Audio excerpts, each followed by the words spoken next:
आपका अपना इस यूट्यूब चैनल आओ मैथ से खेलना सीखे में आप सभी का सहृदय स्वागत है। मैं आर के प्रियदर्शी। आज मैं आपको समीकरण के पार्ट 3 मतलब समीकरण के तीसरा भाग लेकर आ रहे हैं। इससे पहले मैं इस समीकरण का दो वीडियो बना चुका हूं, जो कि आप मेरे कहता है कि चैनल पर जाके कहता है कि चैनल के लिंक को दबाकर आप इस समीकरण के 2 वीडियो देख सकते हैं। आज हम समीकरण के तीसरे वीडियो के अंतर्गत क्या चीज पढ़ाने जा रहे हैं? लुप्तीकरण विधि या विलोपन विधि। लुप्तीकरण विधि या विलोपन विधि कहने का मतलब हो गया कि लुप्तीकरण विधि या विलोपन विधि, जिसको इंग्लिश में हम कहते हैं बाय एलिमिनेशन। बाय एलिमिनेशन होता है, कहता है कि इसके अंतर्गत हम समीकरण को कैसे हल करते हैं, इसके बारे में आज हम फुल डिटेल में बताने जा रहे हैं। देखिए, इस विधि के द्वारा किसी एक चर राशि के पद को लुप्त करके दूसरे चर राशि का मान निकाल कर हल करते हैं। मतलब कहने का मतलब हो गया कि इस समीकरण के अंतर्गत हम क्या चीज करेंगे कि इसमें से क्या चीज करेंगे कि किसी एक चर राशि का, चर मतलब क्या होगा कि जो एबीसीडी में जितने भी अक्षर होते हैं, अंग्रेजी के जितने भी अल्फाबेट है, उसमें से क्या होगा कोई चर राशि होगा, उससे हम क्या चीज करेंगे कि उसको हम लुप्त कर देंगे एक चर राशि को, और उससे हम दूसरे चर राशि का मान निकाल लेंगे। तो देखिए यहाँ पर इसी के अंतर्गत हम क्या चीज किए हैं, जैसे मैं 2 समीकरण लिए हैं। एक हो गया x माइनस 2y बराबर कितना 4, और दूसरा हो गया 2x प्लस वाई बराबर 3। हम यहाँ पर क्या चीज किए हैं कि 2 समीकरण लिए, एगो x माइनस 2y बराबर 4, एगो 2x प्लस वाई बराबर कितना 3 है। इसको हम क्या चीज करते हैं, अब हम इसको क्या चीज करते हैं, समीकरण मान लेते हैं, समीकरण 1 और समीकरण 2। अब क्या चीज करते हैं कि इस विधि से देखते हैं कि दोनों समीकरण का हल हम कैसे करते हैं। तो देखिए यहाँ पर हम क्या चीज हो सकता है कि इसके साथ देखिए x माइनस 2y बराबर 4, और यहाँ पर देखिए 2x प्लस वाई बराबर 3 हो गया।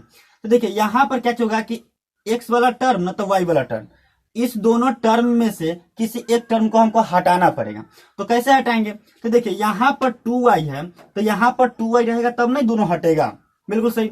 अगर यहाँ पर x है, यहाँ पर 2x है, तो यहाँ पर भी 2x रहना चाहिए, तब हटेगा। तो हम क्या चीज करेंगे कि इस दोनों में से किसी एक में क्या चीज करेंगे कि उसके आवश्यकता मतलब हम अपनी आवश्यकता अनुसार उस समीकरण को गुना करेंगे उस समीकरण में, और उससे हम एक टर्म को हटा देंगे। तो देखिए हम यहाँ पर क्या चीज कर रहे हैं, y वाले टर्म को हटा रहे हैं। तो देखिए ऊपर में 2y है, नीचे y है, तो y में हम कितना से गुना करेंगे, 2 से गुना करेंगे। कितना से? 2 से। अगर 2 से इसमें हम गुना कर रहे हैं तो देखिए 2 दूना 4x प्लस 2y बराबर 3 दूना कितना 6। इसको समीकरण हम मान लिए कितना 3। अब देखिए ये देखिए 2y हो गया, ये भी 2y है, ये भी 2y हो गया। तो अब हम क्या करेंगे कि समीकरण 1 और समीकरण 3 को आपस में क्या करेंगे, जोड़ेंगे, क्योंकि इसके पास माइनस और इसके पास क्या चीज है, प्लस है। तो दोनों का आपस में क्या चीज करेंगे, जोड़ेंगे। तो देखिए समीकरण को जोड़ते कैसे हैं, तो हम पहले लिखेंगे कि समीकरण 1 जोड़ 3। समीकरण क्या लिखिए, समीकरण 1 जोड़ 3। तो देखिए समीकरण 1 जोड़ 3 है, तो कैसे करते देखिए। तो यहां पर एक मेरा समीकरण हो गया क्या चीज कि x माइनस 2y बराबर कितना 4 हो गया ना। अब देखिए x माइनस, अब तीसरा समीकरण क्या है कि 4x प्लस 2y बराबर 6। अब समीकरण हो गया। तो देखिए जब हम क्या चीज करते हैं कि समीकरण 1 जोड़ 3, जब हम समीकरण को आपस में जोड़ते हैं ना, तो कभी भी चिन्ह परिवर्तन नहीं होता। अगर यहीं पर समीकरण को क्या चीज करते, घटाते, माइनस करते, तो इसमें मेरे नीचे वाला जितने भी समीकरण था उस सब का चिन्ह बदल जाता। तो यहाँ पर तो हम क्या कर रहे हैं, जोड़ रहे हैं, तो इसमें कभी भी चिन्ह परिवर्तन नहीं होगा। तो देखिए चिन्ह परिवर्तन नहीं होगा तो आपस में हम सबको जोड़ते चले जाएंगे। तो देखिए यहाँ पर माइनस 2y और यहाँ पर प्लस 2y, कहने का मतलब हुआ कि मैंने 2 रुपया किसी से कर्जा ले लिया है और मेरे पास 2 रुपया मैं कमा के लिया है। तो कहने का मतलब हो गया कि माइनस 2 रुपया है, प्लस 2 रुपया है। तो क्या चीज करेंगे, ये दोनों आपस में, हम किसी से कर्जा लिए हैं, अगर हम उसको कर्जा दे देंगे तो मेरे पास कर्जा तो बचेगा ही नहीं, मतलब दोनों क्या चीज कट जाएगा, तो ही काम होगा। तो मतलब क्या चीज हो गया कि माइनस 2 है या प्लस 2 है, दोनों आपस में क्या चीज हो जाएगा, कट जाएगा। अब देखिए आपके पास बच गया कौन, x 4x। तो ये दोनों देखिए, तो ये भी मेरा x प्लस है और 4x भी प्लस है। कहने का मतलब हो गया कि x प्लस 4x प्लस मतलब 1 रुपया पहले से मैं रखा था और 4x और कमा के ले आया। तो 1 रुपया x था और 4x जब दोनों मिलेगा एक तरह से कितना 5x हो जाएगा। तो जोड़ देंगे, कितना हो गया 5x। फिर देखिए 4 6, मतलब 4 पहले से मेरे धन था, 4 मैं रुपया रखा था कमा के और 6 रुपया और ले आया था। कितना हो गया? 4 6 10, 10 हो गया। आप क्या करते हैं कि देखिए ये 5 है जो x के साथ कथी में गुना में है, तो x को हमको फ्री करना है, x को हटाना है, तो x बराबर हो जाएगा 10। अब देखिए ये x है जो 5 यहाँ पर x के साथ कथी गुना में है, तो बराबर कोई साथ जाता है तो हमेशा भाग में चला जाता है। अब इसको हम काट सकते हैं, 5 दूना 10, 2 मरतबा कट गया, तो इसीलिए x बराबर हमको कितना निकल गया? 2। इसलिए x बराबर हमको कितना निकल गया? 2। अब देखिए x के मान तो हमको यहाँ से कैसे हो गया, कितना निकल गया? 2। आप क्या चीज करेंगे कि यहाँ पर जो हमारा 3 समीकरण है, 3 समीकरण 1 2 3, इस तीनों समीकरण में से किसी एक में x का मान रख देंगे तो हमारा y के मान निकल जाएंगे। ठीक है, तो मैं ऐसा ही काम करता हूं कि समीकरण 1 में x का मान रखता हूं, तो लिखेंगे कि समीकरण 1 में x का मान रखने पर, समीकरण 1 में क्या चीज करेंगे? x का मान रखेंगे। तो देखिए समीकरण 1 में x का मान कैसे रखेंगे, तो पहले समीकरण 1 लिख लेते हैं, x माइनस 2y बराबर कितना हो गया? 4 हो गया। अब x के जगह पर कितना रखना है? 2 रखना है, तो 2 रख दिए, 2y बराबर कितना? 4 हो गया। अब देखिए इधर जो 2 है कथी में है? प्लस में, तो बराबर कोई सा जाएगा तो कथी में जाएगा? माइनस में। तो देखिए इधर बच जाएगा माइनस 2y, इधर हो जाएगा 4 माइनस 2, मतलब अब देखिए ये हो गया, तो देखिए माइनस 2y, 4 में से 2 गया तो कितना? 2 बच्चा। अब देखिए फिर देखिए यहाँ पर y और माइनस 2y दोनों गुना में है, तो देखिए यहाँ पर जब ये दोनों गुना में हुआ तो फिर मैं क्या चीज करूंगा? y को फ्री करूंगा। किसको फ्री करूंगा? y को। तो y को फ्री करूंगा तो y के साथ माइनस 2 का थी गुना में, तो गुना में जैसे ये हुआ तो बराबर कोई साथ में जाएगा? भाग में, तो भाग में ले जाएंगे। तो देखिए भाग में ले जाएंगे तो y बराबर हो जाएगा 2 बटे माइनस 2। अब देखिए यहाँ पर भी 2, यहाँ पर भी 2, 2 2 आपस में कट के कितना हो जाएगा? 1 1। अब रह गई बात, 1 1 तो हो गया, कट गया। अब रह गई बात बटा में माइनस है, तो माइनस के आप देखते हैं कि माइनस हमेशा नुकीला होता है। नुकीला कहने का मतलब कांटा की तरह होता है। तो जब भी हम क्या कहता है कि कांटा जब भी हमारे कहीं पर चुभता है तो वह ऊपर की ओर निकलता है, न कि वह नीचे के ऊपर निकलता है। तो उसी प्रकार ये माइनस जब भी रहता है ना, माइनस तो जब भी होगा तो माइनस हमेशा ऊपर रहेगा। माइनस कहाँ रहेगा? ऊपर की ओर माइनस रहेगा। तो माइनस को हम कहाँ ले जाएंगे? ऊपर की ओर ले जाएंगे। तो इसीलिए y बराबर हमारा कितना निकल गया? Minus y। अब देखिए यहां से देखिए कि इस विधि के द्वारा कैसे किया, यहाँ पर भी x का मान निकल गया अलग से और y के मान में क्या हो गया? निकल गया। तो अब हम इसको लिख सकते हैं कि अतः x बराबर कितना? 2 और y बराबर माइनस 1। मेरा पूरा ये सवाल बन के कैसे हो गया? तैयार हो गया। तो देखिए इस प्रकार से हम कैसे करते हैं? लुप्तीकरण विलोपन विधि या बाय एलिमिनेशन विधि के द्वारा हम समीकरण को कैसे करते हैं? हल करते हैं और x y के मान निकालते हैं। आप कैसे कर सकते हैं? आप इस वीडियो के यहाँ से रोक करके आप ये समीकरण को नोट कर सकते हैं, इस विधि को भी नोट कर सकते हैं, और उसके बाद कैसे करते हैं कि आप इससे रिलेटेड और भी सवाल आप क्या है 10th के बुक चेक एनीवन किसी भी किताब के बुक से लेकर आप इस विधि से सवाल बना सकते हैं। आपका बिल्कुल सही है कि बिल्कुल ये सवाल इस विधि से बनेगा। चलिए अब हम नेक्स्ट देखते हैं क्या चीज? ब्रज गुणन विधि। हम इसको अब क्या करते हैं? मिटाते हैं। चलिए मिटा देते हैं। फिर हम नेक्स्ट विधि समीकरण के ही, ये तीसरा था, अब हम चौथा लेके आएंगे। चौथा देखिए कैसा है। चौथा भी बहुत अच्छा है, उससे भी बहुत आसानी से हम क्या कर सकते हैं? सवाल बना सकते हैं। देखिए तो चौथा क्या है, चौथा को हम क्या कहते हैं, उसके बारे में आप जानने के लिए बेताब होइएगा। चलिए हम चौथा दिखाते हैं। चौथा नाम क्या है उसका?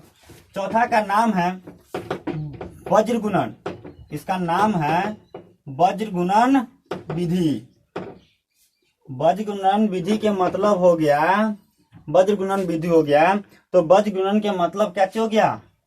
बाय क्रॉस, कैसे हो गया कि बाय क्रॉस मल्टीप्लीकेशन। मल्टीप्लीकेशन देखिए ब्रज गुणन विधि बाय क्रॉस मल्टीप्लीकेशन क्वेश्चन होता है। ठीक है, तो देखिए इसके द्वारा हम सवाल कैसे हल करते हैं और इसे कैसे हम सवाल को कैसे करते हैं, बनाते हैं। देखिए इस विधि से भी कैसे होता है कि सवाल कितनो भारी हो, कितनो भारी से भारी हो, इस विधि से सवाल हम और आसानी तरीका से कैसे करते हैं, सवाल को हल कर लेते हैं, बना लेते हैं। देखिए तो इसमें कैसे करते हैं, तो इसके अंतर्गत हम कैसे करते हैं, दो समीकरण पहले लेते हैं और उससे हम कैसे करेंगे कि इसमें हमको सूत्र निकालना है, सूत्र निकालेंगे। पहले आपको हम सूत्र निकालना सिखाते हैं कि सूत्र कैसे निकाला जाता है। चलिए देखते हैं। देखिए यदि हम क्या करें, मान लें कि एक हो गया ax plus by plus c बराबर 0, ठीक है, और दूसरा हो जाएगा क्या चीज, dx plus ey plus f बराबर कितना, 0। देखिए ये मैंने क्या चीज किया कि दो समीकरण ले लिया। कितने समीकरण ले लिया, दो समीकरण। अब देखिए अगर ये दो समीकरण है, यह एक और यह एक, कुल मिलाया कितना हो गया, दो हो गया। अब देखिए जब ये दो हुआ तो ये दो से कैसे निकालते हैं, हो तो देखो जब ऐसा रूप में अगर कोई भी समीकरण होगा ऐसा रूप में, तो देखिए ऐसा रूप में होगा ना, तो जब भी होता है तो पहले हम x का मान फ्री करते हैं। अगर x का मान फ्री करेंगे x का तो x बाटा, तो x वाला जो टर्म मेरा हुआ, x वाला टर्म, ये टर्म पूरा का पूरा मेरा क्या हो जाएगा, खत्म हो जाएगा, हट जाएगा पूरा का पूरा ये टर्म। ये पूरा के पूरा टर्म को जो x वाला टर्म होगा उसको हम देखेंगे तक भी नहीं देखेंगे। ठीक है, तो ये वाला आप भूल जाइए। अब आपके पास बचेगा बी वाई प्लस सी ई वाई प्लस एफ। तो देखिए आप क्या होगा कि जो इसके साथ b होता है, ऊपर वाला के b जो y के साथ, वो b e f में गुना हो जाएगा, मतलब b f से गुना हो जाएगा, तो क्या हो जाएगा b f। और उसके बाद इसके बीच में सूत्र के लिए आता है माइनस का चिन्ह। कितने का चिन्ह आता है, माइनस का। उसका देखिए आपके पास बच गया कौन, बच गया ये वाला e और e, तो फिर ये तिरछा तार से गुना हो जाएगा e c, मतलब नीचे वाला y का e इस c में गुना हो जाएगा, तो क्या हो जाएगा सी ई। ठीक है, बराबर में हो जाएगा y बटा में। देखिए अगर y हो गया तो अब हम क्या चीज करेंगे कि y वाला को भूल जाएंगे, x वाला और जो इधर अचर है और दोनों क्या चीज करेंगे, हल करेंगे, इधर x वाला इधर सी एफ वाला। ठीक है, तो देखिए y वाला टर्म को कैसे करेंगे, भूल जाएंगे। तो देखिए y वाला टर्म को जैसे ही हम भूल जाएंगे तो देखिए आप क्या हो गया, तो देखिए यहाँ पर ए एफ और इधर क्या हो गया सी डी। तो देखिए यहाँ पर हो जाएगा ए एफ, क्या हो जाएगा A F minus C D, क्या हो जाएगा सी डी। सी डी हो गया, मतलब ए एफ गुना माइनस सी डी हो गया। अब देखिए अब मेरे पास तो एक्स वाला टर्म वाई वाला टर्म खत्म, अब बच गया कौन, ये वाला लास्ट अचर है। तो अचर है तो अचर के लिए आप लोग जहां हम लोग जानते हैं कि क्या होता है, एक ऐसा संख्या है जो किसी भी हम गुना करेंगे ना कोई भी संख्या में तो उसमें कोई परिवर्तन नहीं होता, तो इसलिए हम अचर के लिए एक लेंगे। क्या लेंगे, एक।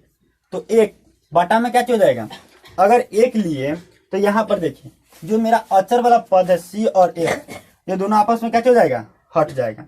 जो यहाँ पर सी एफ है सी एफ, ये दोनों आपस में क्या हो जाएगा, इस दोनों को हम भूल जाएंगे। इधर जो एक्स और वाई वाला टर्म है, दोनों टर्म को आपस में क्या करेंगे, हम लेंगे। तो देखिए जैसे लेंगे, देखिए ए और ई इधर, ए इधर और ई इधर, तो ये दोनों गुना हो जाएगा, तो क्या हो जाएगा ए ई माइनस, आप देखिए बी और डी है तो ई बी और ई डी आपस में क्या हो जाएगा, गुना, तो क्या हो जाएगा बी डी।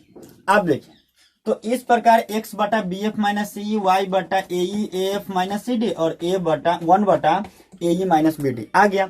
अब देखिए जब यह आपस में तीनों आपस में बराबर हैं, तीनों बराबर है ना, जब तीनों आपस में बराबर है तो कोई दो को लेकर तो हम बराबर कर सकते हैं ना, बिल्कुल कर सकते हैं। देखिए हम दो को बराबर कैसे करते हैं, उससे हम सूत्र कैसे निकालते हैं।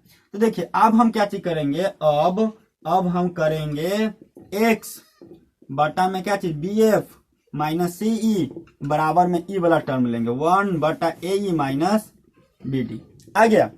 अब देखिए आ गया x बटा बी एफ माइनस सी ई बराबर 1 बटा A E minus B D.